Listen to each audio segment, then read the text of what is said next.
Okay, good morning mga kakabsat. Ay itong tawag dito, crossbow ay may kukuha na.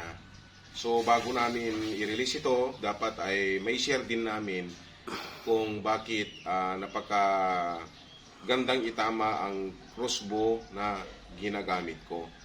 Okay, wag na natin patagalin para may share din namin at para din makatulong sa mga baguhan na gumagamit ng crossbow. Okay, una mga kakabsat, dapat itong rubber tube ay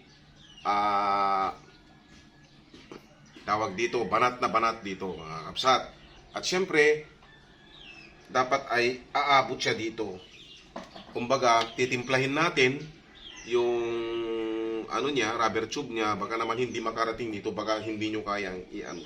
Ito talaga, ito yung buhay ng isang tawag dito, crossbow. At pangalawa mga kakabsat, ito nilagyan namin ng mark dito puti para tawag dito, makita yung mukha ko para ano, yan, yung puti na yan, ito ang silbi noon mga kakabsat. Okay, ilagay natin dito. Yan, nakalak. Tapos ito, pagbanat natin, dapat ito ay nakagitna. Yan, nakagitna siya mga kabsat. Tingnan nyo. Dapat ito, balance din dyan. Para pagkalabit natin, ay sentro yung takbo ng bala, mga kakabsat. Okay, naintindihan nyo po? Yun ang isang may tutulong namin para mas lalong gumanda ang patama ng iyong crossbow. Okay? May napapansin kayo mga kabsat dito. Dito. Dapat yung bala natin ay huwag masyadong malaki. Binawasan namin dito mga kabsat yung pagkaka-welding dito. Yan. Kumbaga balance lang siya. Tapos, ito, kinalikot ko na din to mga kabsat. Ni-adjust ko, smooth touch na to mga kabsat. Ito, smooth touch. Hindi naman yung smooth na smooth. Yung ano lang. Kasi pag yung talagang malalim, yung pagkalabit mo, ang isang crossbow ay gagaya ng airgun. Pag yung matigas, ay hindi ka tatama talaga mga kakabsat. Okay? So, pansinin nyo mga kabsat, yung tulis ay hindi siya masyadong matulis. Matulis naman, kaya lang yung rounded lang siya mga kakabsat. Ayan, para pagtama sa mga matitigas na bagay ay hindi siya madaling mapudpud. Ayan mga kakabsat. So, ang isa pang technique o ang isa pang may share namin dito para hindi laging maganda yung patama ay titignan nyo yung align ng bala. Lagi yan mga kakabsat. Pagtira natin, pagsalpag natin uli, ay kailangang i-monitoryo kung straight ito. Tapos dito, pinaka-importante dito sa malalim. Kasi ito yung tatakbo sa railings ng isang crossbow. Dapat ito mga kakabsat ay align ito mga kakabsat. Ito, pantay dito mga kakabsat. Kasi pag yung mataas dito, kumbaga hindi straight yan, ay pagtakbo ng bala pa lang mga kakabsat, yung tinatamaan mo, hindi na matamaan. Kasi nga, hindi maganda yung pagkakadito, baka tumaas, mga ganon mga kabsat. Baka hindi na makarating dito, baka hindi na susundin yung railings. Kaya hindi kasi pantay ito. Dapat ito titignan natin kung pantay. Kung hindi pantay man yan, ay i-align natin. Madali lang naman itong hilutin mga kabsat. Kaya ako'y nanghihilot na din sa mga dart ng crossbow at tiksay. Ganon ang sistema ko pag ako ang tumatama mga kakabsat para laging sa pool yung target. Siyempre sa mga pag-asinta mga kakabsat, kung lutang yan, ito kasi mga kakabsat, itong crossbow ko ay yung dart niya ay isinunod ko sa tama ng crossbow. Pakita mo doon sa rings natin, doon nakalagay dito. Dito dapat nakasunod. Hinigyan namin yan. Yan, kumpare kung baga. Yan. Siniro namin yung yung crossbow ni Sir Anjo Lemar.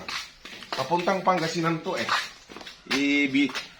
Ibinenta ko na lang sa murang halaga lang mga kabsat. Kasama ito.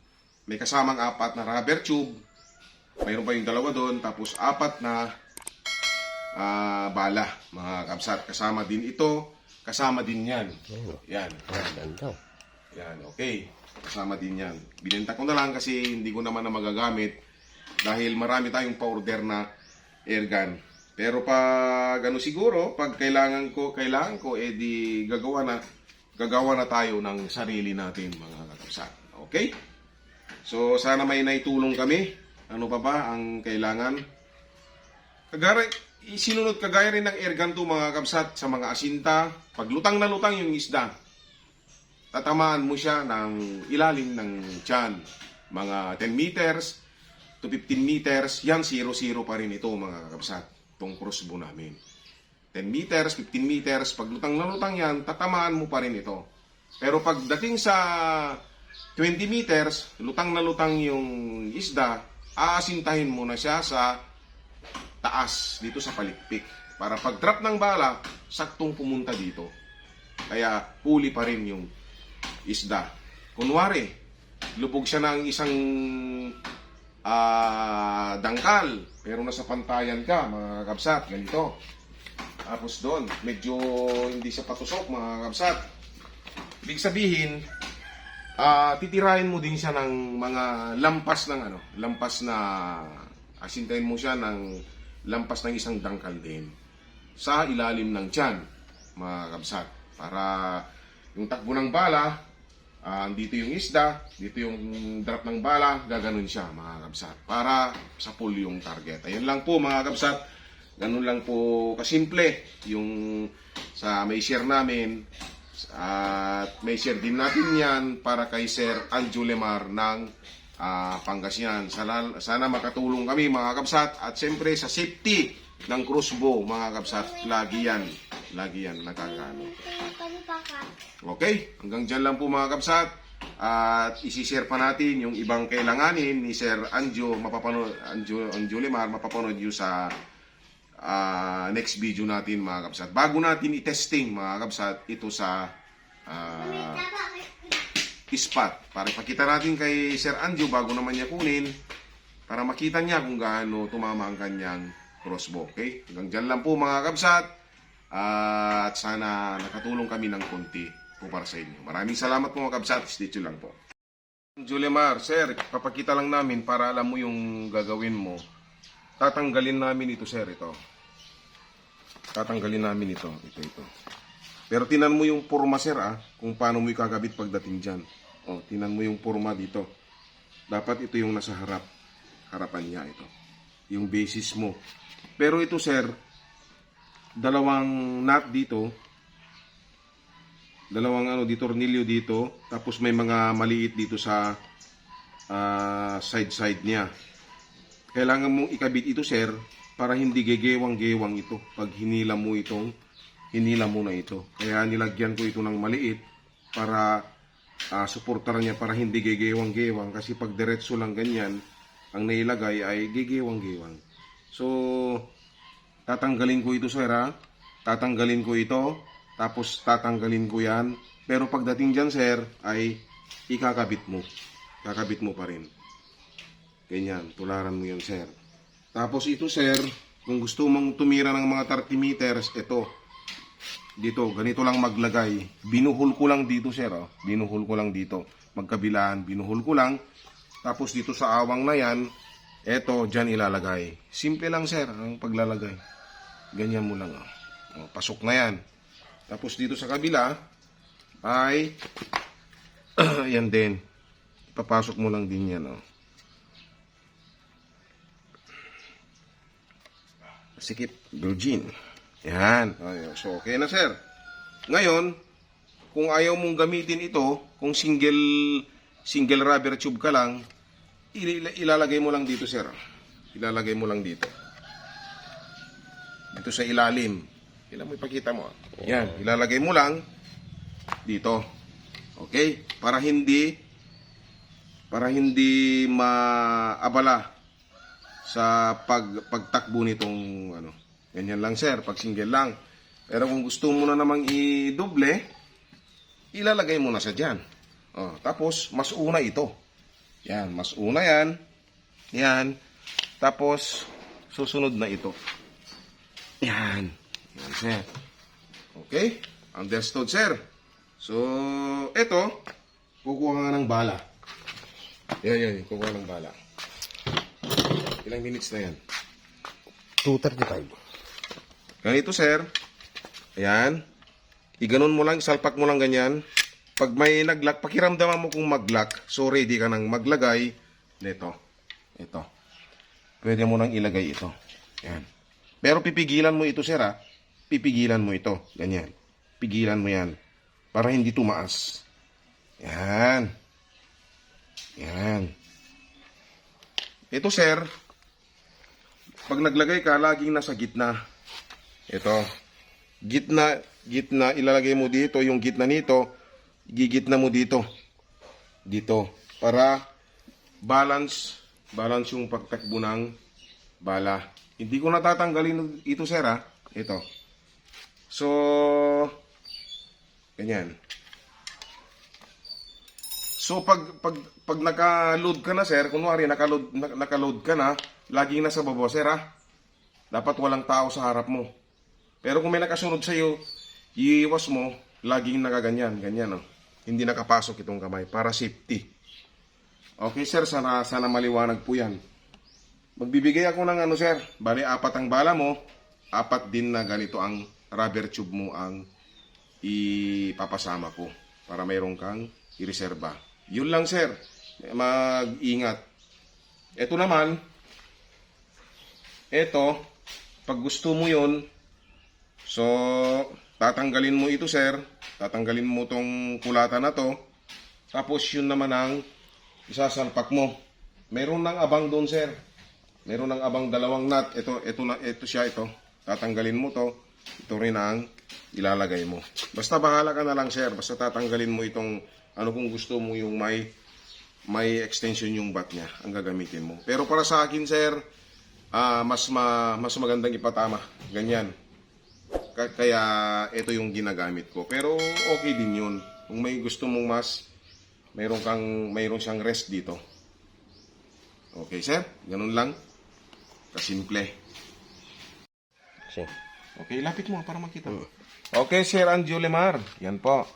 Ganito po yung pagbubuhol, paglalagay ng tali doon sa inyong crossbow, sir. Ayan po. Ganyan. Ganyan lang po, sir, oh, kasimple. Ganyan lang. Ilalagay nyo lang yan, ganyan. Gagawa kayo ng ganyan, sir. Yan. Okay, ganun ko, ulitin ko. Gaganyan mo lang, sir, oh. Tapos, kukunin mo na yan, sir, oh. Yan. Tapos, ilagay mo lang dito, sir, oh. Asan na yung ating... Yan, ilagay mo lang dito sa may gatla, sir. Yan, ito.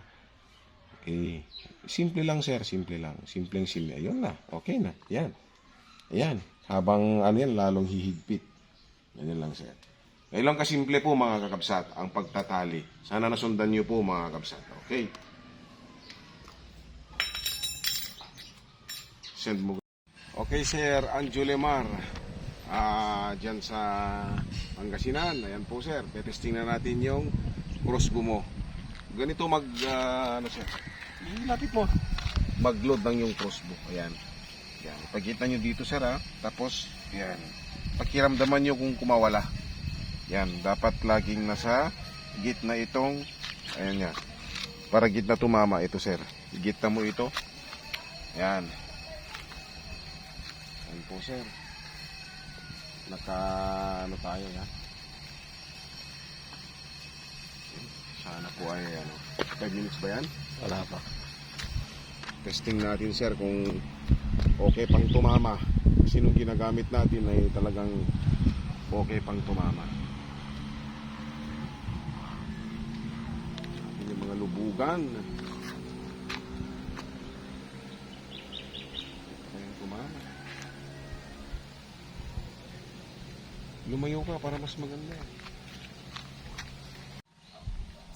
Woohoo! Huli. Ano? Huli. Oh, sir. Yes. Wala pa rin kupas ang ating crossbow, sir. Oh. Ayos. Oh, yan sir. Buena mano. Tagal itong hindi nagamit. Tapos tignan natin kung mataas. Kung tama, mataas pa. So, mataas. Hindi. Ha? May kataasan. Oh. Yan, may kataasan. May katasan. So mag-adjust tayo ng 1, 2, 3 tatlong click pa sir para maging ano, pero maganda yung gitna ng katawan. Ayan po sir, oh. Sir Anjulimar. Ayan po, tignan nyo po. Okay.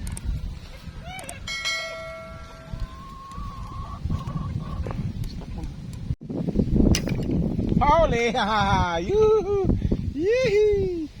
Sir Anjulimar. Talagang maganda pa, tama talaga tong crossbow. Swerte nyo sir, nakukuha. Saan ka na? Lubugan. Lubog ng gatuhod sir, oh. Itong kagandahan ng crossbow talaga. Uy, gitna na. Gitna na. O sir, yung pa rin, pero lubog. O sir, oh. Ganda ng patama, oh. Huling-huli, oh. Diyan nagmula kasi, oh. Tingnan mo. Okay na, gitna na. Ah. Gitna na. Yan. Okay, sir. Pangalawang testing. Huli na naman. Walang mintis. Huli na naman. Walang mintis talaga, oh. Sir, kinakat namin kasi hindi pwedeng i-ano sa messenger mo yung mahabang video. Pero wala pang mintis, sir. Oh. Yung patama, oh. Puro mga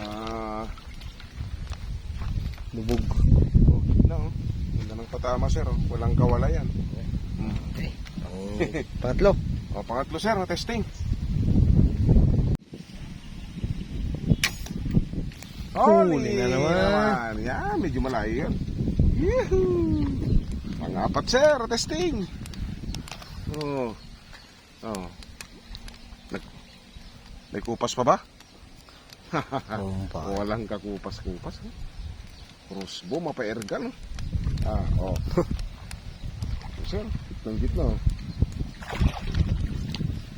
Ito palupit ang Hulo. Oh, laki, oh. Yo, gandang tama sir, oh. Apat. Ganito kalupit yung crossbow papunta sa iyo sir.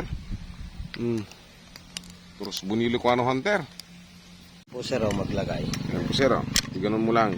Pag nag-lock yan, okay na. Ready Tapos to ilalagay fire. mo dito sir, oh. Yan, oh. Yan. Tapos dito, oh. Iano mo lang sir para kung masyadong laylay yung tali. Tapos, yan, dapat nakabanat yung tali. Tapos dito sa side, andito yung tali sa side nito. Yan. Tapos yan sir, oh. Pigilan nyo ito sir. Yan. Habang lalagay mo, pigilan itong, yan. Dapat dito sir, equal sila. Hindi pwedeng yan dyan yung ano kasi iba yung tama. Dapat nasa gitna yan. Okay, ikaw mo na. Huli na naman. Sigurado. Pang siguraduhan tong crossbow na to. Laki, oh. Yes, sir. Laki, oh. Tuhog na tuhog. Bumaong pa. Lakas. Panglima. Panglima, sir. Panglimang testing.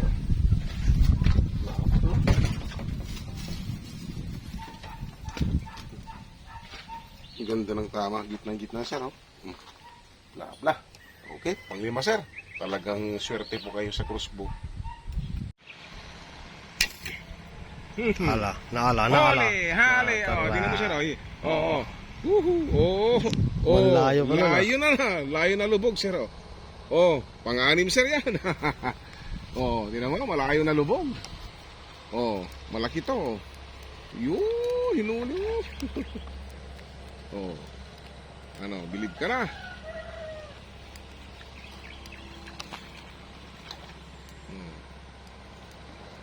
Gitna pa to, oh. Lapali. Ay, ganda ng patama. Paboritong patama. Walang kawala. Oh. Oh, sir, pang-anim. Pang-anim. Ayos, sir.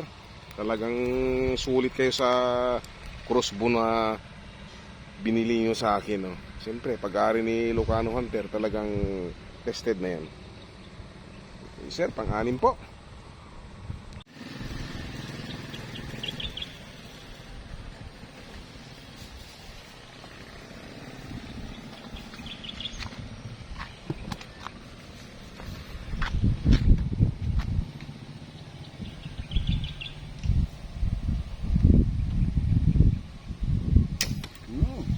Lapi yun. Lapi yun. Ah. Oh, huli yung ano. Ano siya? Huli yung ano. Ah. Malaking tiwala sa akin eh. Ay, nakakalaga yun. Malaki sabi ko sa'yo. Di mo natalaw yun, oh. Baon pa yung... Okay, sir. Pang-pito. Yan. Sana po ay... Okay na sa'yo yung ganitong testing, sir. Oh, wala na kayong hahanapin. Oh.